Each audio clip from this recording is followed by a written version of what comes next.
আমার কাছে মনে হয় পৃথিবীতে প্রাকৃতিক সৌন্দর্যের উপরে আর কোনো সৌন্দর্য থাকতে পারে না। আর সেই প্রাকৃতিক সৌন্দর্যের মাঝে যদি কিছুক্ষণ একা একা সময় কাটানো যায় তাহলে কেমন হয় বলেন তো? নিতান্তই একা একা প্রাকৃতিক সৌন্দর্যের মাঝে নিস্তব্ধ পরিবেশে চুপচাপ বসে থাকতে আমার কাছে খুব ভালো লাগে।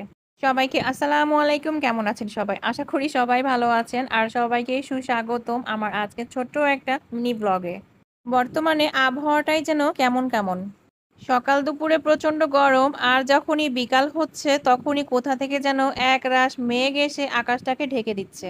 আর তারপরেই শুরু হয়ে যাচ্ছে দমকা হাওয়া, সাথে ঝিরিঝিরি বৃষ্টি। আজকে বিকালবেলায় হঠাৎ করে মনে হলো যাই একটু ছাদে যেয়ে বসে থাকি, হয়তো বা ভালো লাগবে। কিন্তু সত্যি যে ছাদে আসার পরে আমার এতটাই ভালো লাগবে তা কখনো আমি কল্পনাতেও ভাবতে পারিনি। মূলত অনেক দিন পরে আমি আজকে ছাদে এসেছি। আর আজকে বিকালের আবহাওয়াটা এতই সুন্দর ছিল যে আমি প্রকৃতির মাঝে ক্ষণিকের জন্য হারিয়ে গেছিলাম।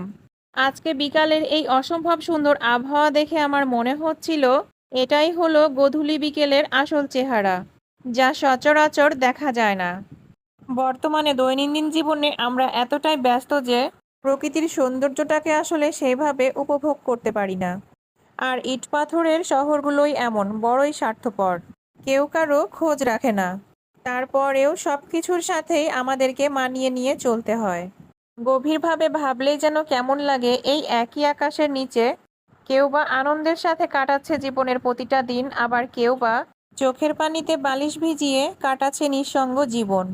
তবে একটা বিষয় খেয়াল করে দেখেছি, এই সুন্দর পৃথিবীতে যে মানুষটা যত বেশি স্বার্থপর সেই মানুষটা জীবনে তত বেশি সফল। ছাদে বসে থাকতে থাকতে কখন যে সন্ধ্যা ঘনিয়ে আসলো তা টেরই পেলাম না। আসলে সুন্দর মুহূর্তগুলো কিন্তু বেশিক্ষণ স্থায়ী হয় না। সুন্দর সুন্দর মুহূর্তগুলো হঠাৎ করেই আসে, আবার হঠাৎ করেই হারিয়ে যায়। আজকের মতো আমি এখানেই বিদায় নিলাম। সবাই ভালো থাকবেন। আল্লাহ হাফেজ।